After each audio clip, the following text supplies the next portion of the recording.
in busy Los Angeles. This is The Herd. Wherever you may be and however you may be listening, Fox Sports Radio, iHeartRadio, FS1. Where Colin was wrong, where Colin was right. Top of next hour, it is officially Super Bowl week. Brady against Mahomes.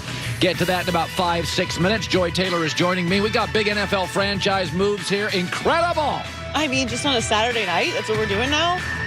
Swapping franchise quarterbacks? I'm drinking coffee on a Saturday night, figuring out, what am I going to watch? What am I going to watch? Pow! I couldn't believe it. Unbelievable. So let's talk about it. Like, this doesn't happen, right? I want you to think about this. Let's frame Jared Goff to the Lions, Matt Stafford to the Rams. Let's frame this from the Los Angeles side. Not because I live here, because of what happened. They used 6 draft picks, most of them great picks, to move up to get Goff. And then they gave away 3 draft picks, 2 first-rounders to get rid of him. 9 draft picks. The whole time they paid him. This year they'll have $22 million of dead money.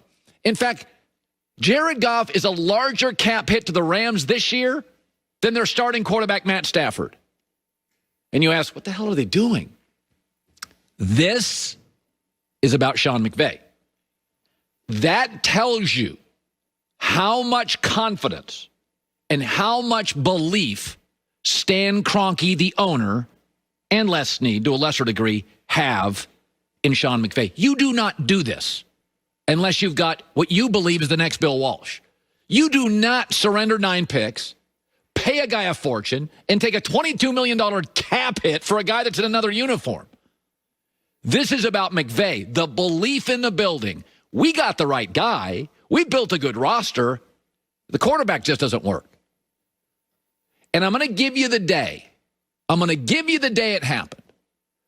Many people will say, they lost to the Jets. That was the day.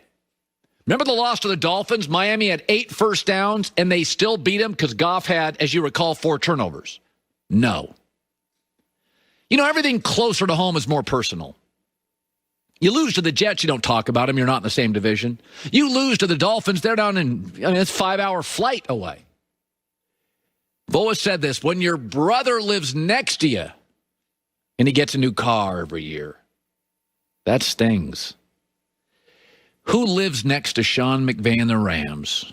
NFC West, San Francisco 49ers. Kyle Shanahan is the only thing in the way of best young coach in the NFL is Sean Mc... Oh, wait, it's Kyle Shanahan. He beats him head-to-head. Same division. They lost on November 29th to Kyle Shanahan, McVay's coaching rival, the 49ers, with Nick Mullins. Nick Mullins came down to Los Angeles, and all relationships have breaking points. You've been in one, I've been in one. There's a moment, there's a bad dinner, he's inconsiderate, she's mean, it's a breaking point. November 29th.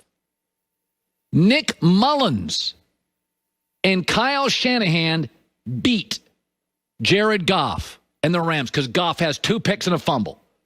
At home, McVay was furious. For the first time, publicly ripped Goff. And after that game, on the drive home in Los Angeles, McVay gets on the phone and he calls Les, and Les says, call Stan Kroenke. And he says, Stan, do you believe in me? Because we've hit a ceiling. We can't win big. I got you to 1 Super Bowl. I can't get you to another. Matt Stafford's on the market. The Niners may have him. Niners wanted him, by the way, too. So this is all about Sean McVay, November 29th, losing to division rival, coaching rival Shanahan, who beat him with Nick Mullins. Wasn't the Jets' loss. It won the Dolphins' loss, and those didn't help. But in that moment, McVay made a decision and used his power. He's got it and he deserves it. He's a hell of a young coach, but he used it in that moment. You do not take a $22 million cap hit for a guy not in your roster and trade 9 picks, most great, and pay a guy unless you have Belichick-level trust and belief in your coach.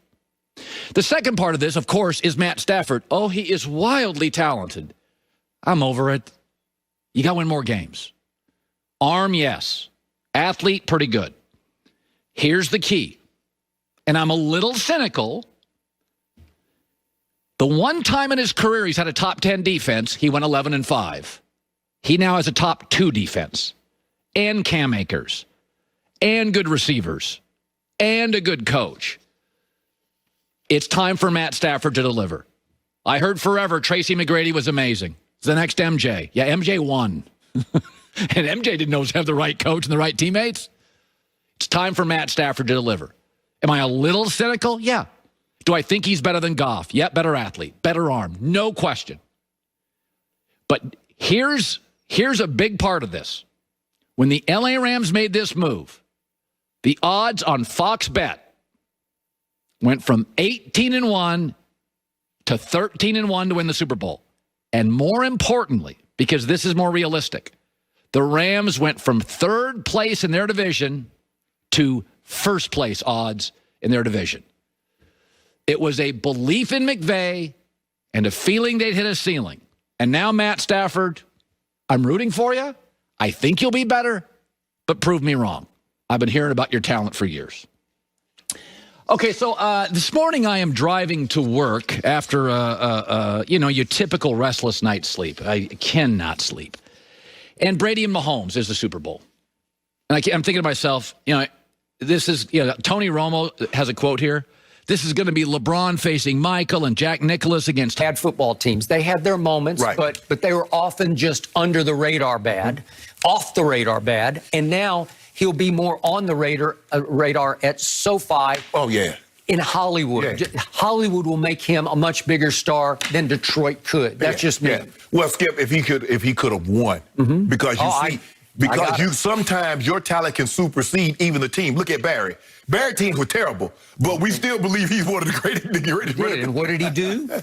He just quit prematurely. He couldn't take it anymore. He said, I'm done. Megatron quit prematurely. Both had several prime years left. Skip, Barry only played 10 years. I got it. People don't realize Barry played 10 years. And this Skip, you're right.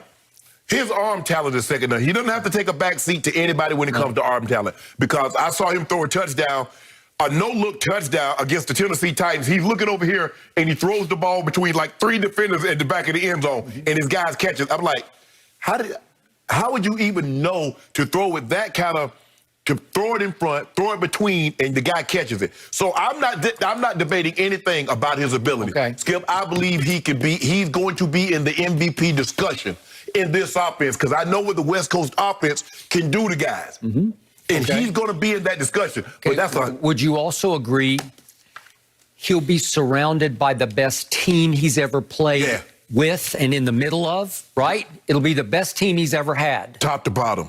Top to bottom. From the top to the bottom. And I'm talking about including the defense. It'll be the best team. Oh, yeah, no question.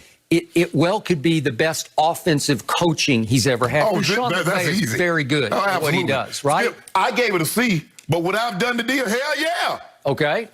All right. I got to do that. To your friend's point, there's no price that's too steep if you can get him now. Right. When your team is on the rise and you can stick him in a quarterback, it's unheard of. Not only did you gain him, but thanks to Brad Holmes, who used to be your director of college scouting with the Rams, who's now running the operation in Detroit, Brad Holmes helped make the mistake of drafting Jared Goff, and then he helped facilitate you getting out from under Jared Goff, right? Yeah. Which is also very hard to do.